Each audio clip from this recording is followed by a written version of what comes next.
올해 이제 제가 들을 종목들이 하나는 정치 테마주, 하나는 IT, 그 다음에 하나는 그 바이오주거든요. 근데 세 가지가 완전 느낌이 달라요. 그 다음에 제가 이제 추천들을 올해 네 번째 추천 종목을 오늘 방송에서 말씀을 드릴 건데 네 가지가 완전 성격이 달라요. 근데 첫 번째 정치 테마주를 말씀드리는 건 그냥 제가 제일 먼저 샀기 때문이에요. 여러분들한테 제일 먼저 추천드렸던 종목이라서 말씀드리는 거지 테마주 위험한 거 아니야? 왜 저런 걸 해? 라고 하실 수도 있는데 이 방송을 한 30분 동안 하고 타이트하게 하고 끌 거예요. 질문도 오늘은 잘 안 받을 거고 끌 건데 들어보시면 왜인지 이유가 다 나올 거예요. 자, 오늘 처음 이제 제가 여러분들한테 추천드렸던 종목은 이즈미디어라는 종목이에요. 이즈미디어는 대표적인 정치 테마주고 윤석열 관련주예요. 그래서 여러분들이 생각하시기에 테마주라고 하면 위험하고 저렇게 뭐 도박하는 거 아니야 라고 생각하실 수 있지만 뭐가 됐든 간에 내가 생각했을 때 남들은 리스키 하더라도 내가 봤을 땐 전혀 리스크가 없고 내가 봤을 때는 벌 수 있는 거라고 생각하면 투자하면 되는 거예요. 어쨌든 이즈미디어에 대해서 말씀을 드릴게요. 제가 이즈미디어를 한 3,200원 선에서 추천을 드렸어요. 올해 한 정확히 날짜는 기억 안 나. 유튜브를 다시 봐야 될 것 같은데 아프리카를 다시 봐야 될 것 같은데 한 7월쯤 추천을 드렸고 그 당시 가격이 3,000원 극초반이었거든요. 3,200원, 100원 할 때였거든요. 왜 추천을 드렸냐면 윤석열 관련주예요. 그래서 그 당시만 해도 윤석열이라는 사람이 차기 대선 후보 지지율 조사에도 안 나올 때예요. 그러니까 사람들이 생각하지 못할 때예요. 윤석열 대권주자로.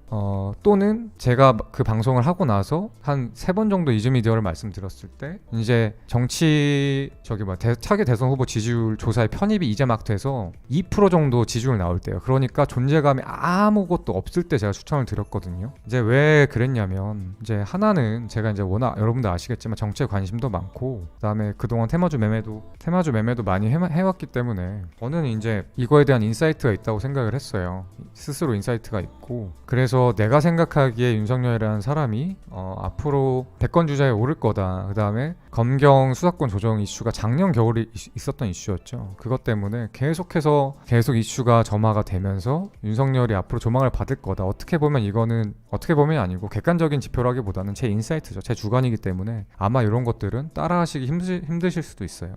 객관화된 매수 이유를 말씀드리긴 좀 불가능한데 제가 봤을 때는 좀 이거를 좀 객관화해서 그나마 말씀드리면 문재인 정부에 대한 회의감, 피로감이 대중들한테 쌓여 있는 게 보였다. 그 다음에 지지율이 그전에는 야권 지지율이 개판이었는데 점점 총선을 기점으로 해서 야권 지지율이 올라온 걸 보고 야권에서 대권 주자가 나온다고 하면 많은 조명을 받겠구나 라는 이제 제 그런 판단이 들었어요. 그래서 그 문재인 대통령 지지율 하락에 대한 반사 이익으로 지지율이 상승할 거다라고 생각을 하면서 매수를 했는데 그게 딱 맞아 떨어져서 윤석열이 대선 후보 지지율 중에서 압도적으로 1위죠. 그냥 1위도 아니고 압도적으로 이낙연과 이재명을 앞서서 압도적으로 1위가 되면서 주가가 많이 부양돼서 그때 추천드렸던 가격보다 한 2배 정도가 됐어요. 그런데 아직까지는 한 주도 팔지 않고 홀딩하고 있고 앞으로도 팔 생각이 당분간은 없어요. 왜 매도를 안 하려고 하냐면 아직까지는 계속 뜨거운 감자예요. 우리나라 지금 정치 이슈 중에서 두 가지가 뜨거운 감자인데 하나는 부동산 대란 대책 실패고 또 하나는 이제 법무부와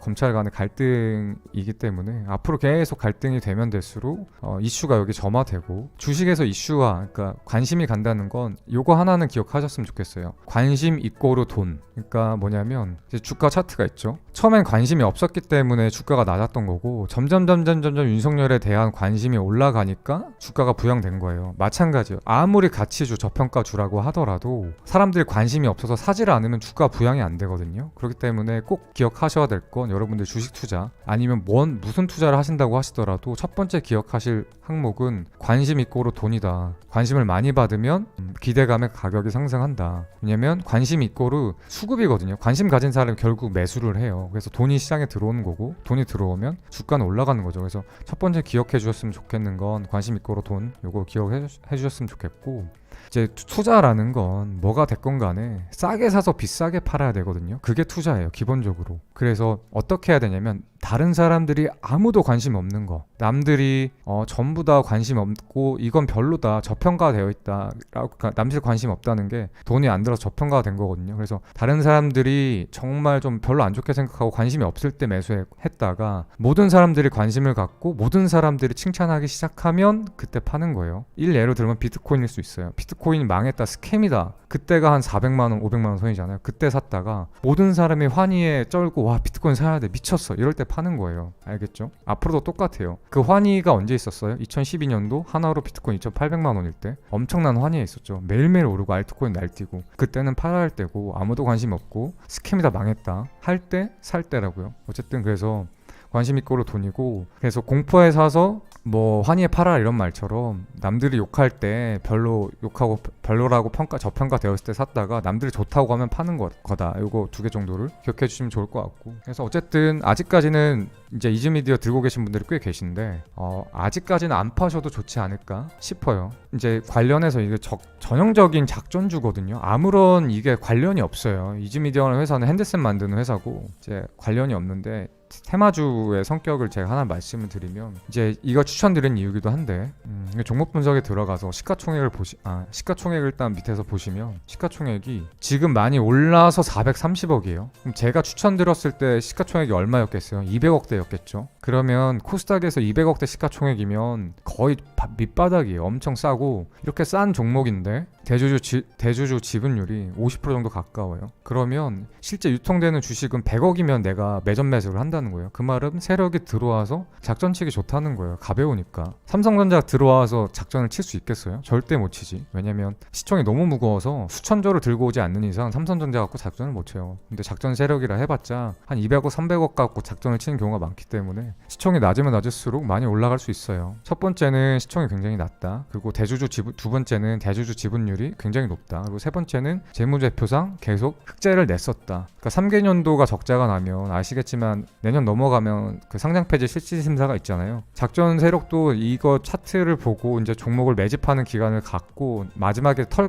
기간까지 가야 되는데, 그렇지 못하고 중간에 상폐당하면 그 리스크는 온전히 감수해야 되거든요. 그래서 이 마이너스가 3년 이상 난 종목들은 작전을 안 쳐요. 세력들도 잘 안 쳐요, 웬만하면. 그래서 요 세 가지를 봤어요. 다시 한번 말씀드리면 재무제표 봤고, 그다음에 시가총액 봤고, 그다음에 대주 지분율 요 정도 보고, 정치 테마주 편입된 거 보고, 아직은 윤석열 관심을 못 가졌다. 앞으로 내가 봤을 때 나의 인사이트에는 지금 정부에 대한 회의감, 지지율 하락, 그다음에 부동산 이슈 이런 것들이 점점 하반기 될수록 커질 거다. 그러면 야권 대선 후보 지지율 중에 하나를 잘 선택해서 매수하면 종목이 오를 거다라는 판단하에 매수를 했고, 아직까지는 홀딩하고 있습니다.